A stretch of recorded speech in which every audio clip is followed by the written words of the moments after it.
Hi folks, and welcome to TK Power Sports. It's not that often that we get a brand new model that has never existed before to review, but we have one today. Meet the all-new Kawasaki Ridge. Truly the thing that sets the Ridge apart is how automotive influenced it is. We have real glass all the way around, power windows, even air conditioning, and you know we're going to put it to the test. So in this video, we're going to do a full walk around, look at all the features, and talk about whether or not the Ridge is really worth it.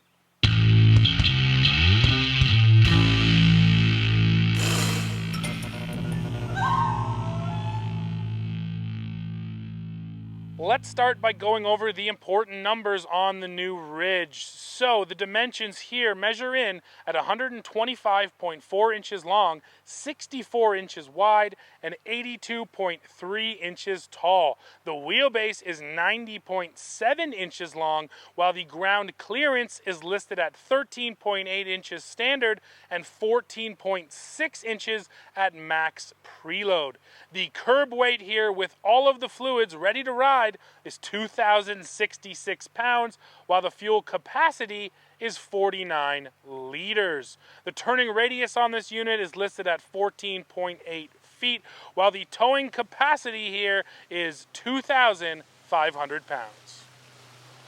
The model we are looking at in this video is the Ridge XR HVAC. Now XR means this is the more trail-ready model. It's more about going out and having fun, and HVAC is exactly as it sounds. You're getting heating and air conditioning, and what also comes along with the HVAC is a fully sealed cab, and we'll get to more of that in just a few minutes. So first of all, what's up front here? This massive steel bumper. You don't have a winch, but it is ready to accept a winch right here. So if you were to install one from the accessories catalog, you're good to go. And I just like seeing this big steel bumper out here for protection.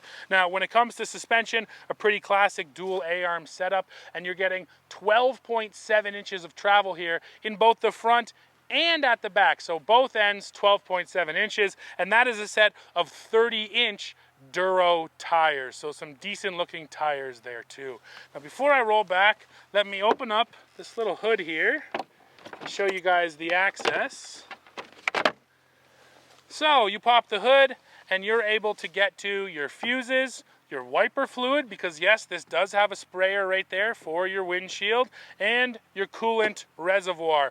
Plus, what's more, right under here, that's actually your air breather tube right there. So this is where it's taking its air from, so you know exactly how deep you can sink this thing before you're aspirating that engine. So a nice access up front for a bunch of your necessary systems, and I like to see that. Close that up. Perfect. So as we roll around the side here, there's an attention to detail here I want to point out. So it has a full cab. A full cab is really nothing new in the side-by-side industry. What's sort of different about this though is this model was designed from day one to have this full cab, and it does show. It shows in things like this rubberized material around your windshield, the rubber gasket that separates the plastic roof from the frame. A lot of these models, you don't get stuff like this, so you just hear a lot of noises, a lot of creaks and groans and things contacting the metal frame.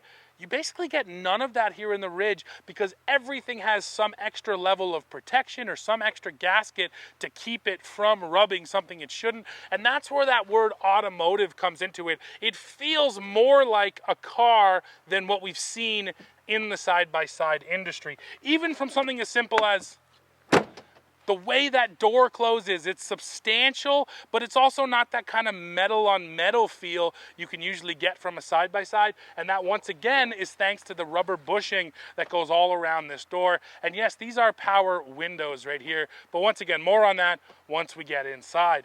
Now as we roll back, this is a dump bed, and you can dump it from the passenger side or the driver's side, and you only need one handle.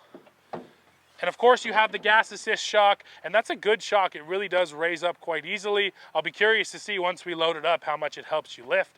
And that of course reveals the engine. This is also a big deal for this model. That is a brand new engine, 999cc, inline 4-cylinder, 4 valves per cylinder. Once again, I keep coming back to the word automotive. What's more automotive than a small inline 4-cylinder? Now, Kawasaki kept it at 1 liter or just below 1 liter. They didn't go like Polaris and go up to a 2 liter, but still, I like to see that inline 4. And where you really notice it is in the exhaust note, in the way this thing sounds. It just has this refinement, this smoothness to it that you just don't get out of a twin or a triple cylinder engine. Now we get back here to the bed, and I'll show you too, very much like a typical pickup truck. You get the handle in the middle and your tailgate drops and you reveal this bed. And this is quite a large bed. I like that too on this model. If you're going to be working with it, you do have the space here. I'll read the dimensions for you right now. So the bed comes in at 34.6 inches long, 49 inches wide, and 12.8 inches tall. And the cargo bed capacity is 1,000 pounds. Now you do have D-rings down in the corner, 4 of them, 1 in each corner, so you can also tie things down. And then you have stake pockets all the way along for fitting different accessories or different bars if you need them. And you'll also see plastic cutouts here. This is for lumber dividers, so if you want to cut your own wood and slot them in here, you can create different dividers for your bed. So a really nice bed. I love the way this tailgate latches. Super solid. Once again, super sort of automotive quality feeling. You know what? That's basically it for the outside now. Why don't we hop inside? And that's really where the Ridge sets itself apart. So let's hop in now. Look at the interior features. So first of all, I'll talk ergonomics. I stand at 6'2", plenty of headroom. Even if I had my bucket on, my helmet, I'm absolutely going to fit in here. Width-wise, I'm a little tight on the door. My left arm's jammed in here a little bit, but it's really not that bad. When I'm actually on the steering wheel, I don't feel it. And yeah, I fit in here just fine. So definitely big enough. And if I did have a passenger, because we're 64 inches wide, we're not going to be rubbing each other either. So ergonomics, no complaints there. And now we can just look at all the features. The first one I want to point out, a headliner. Again, automotive style. This is straight out of what you get out of your cars or trucks now. And what this is going to do is help to just deaden the sound even more. Nowhere on here is it just sort of the bare plastic. You're always getting something like this headliner to help you out. So I'll turn the power on now to show you this. Power windows. And what I really like too is from the driver's side, they also give me a switch for the passenger side window. So once again, just like your car, if you're out riding by yourself, you can also control that window over there, which I really do appreciate. Now, gear shift, very typical, high, low, neutral, reverse. We do not have park in the transmission, though. Kawasaki still believes in a parking brake. Now, looking across the dash at all the storage, you get this rubberized storage here in the middle. I really like this. If you jam something in there, it's actually going to sort of hold on to it, and I appreciate having that just for different sizes of whatever. Then we're getting a double glove box setup, upper and lower. Neither one of which is huge, but nice to have 2 glove boxes. You can see a cup holder there for your passenger, and I have a cup holder over here for me. And then a massive deep storage bin here in the center. I mean, that's nearly half my arm, so I love having that deep bin. Now, I will say it's on things like this. It feels a little cheap here. This is just the kind of typical plastic componentry. This is the sort of thing you would never find in a car or truck. So there's still sort of some evidence in some places that this is still just a side-by-side. But outside of some little things like on the storage bins, most of it feels top quality. Now we'll get to maybe the thing you've been waiting for me to talk about the most, the HVAC system. You can see all the controls up here. We have heat and air conditioning, 4 settings on that fan, just like your car. Your feet, your face and your feet, just on your face. You have a defrost there up to the windshield. So you're getting all the controls you could want. You're getting your main vents over here right in front of the passenger and the driver. They twist and get out of here, mosquito. And you can aim them left and right, so you can really aim it straight at your face and get that cooling. It's not crazy hot out here today. It's around 23 degrees Celsius, but hopping in here with the air conditioning blasting, it's properly cold. You notice it right away, and that's the other reason why it's so important to have a fully sealed cab, because then the air is not just being lost. With the AC on, you can feel it building up in here and keeping you nice and cool. Now, I think the last thing I'll go over are the controls right in front of me. So first, the switch right here. We have 2-wheel drive, 4-wheel drive, and your front diff lock right down there. Above it, you have the sprayer for your windshield. So yes, you can spray this guy and make sure it stays clean for you. And then the screen down here. So the screen is totally controlled by these buttons on the left. You have up and down, select and return. Left my windshield wiper on there.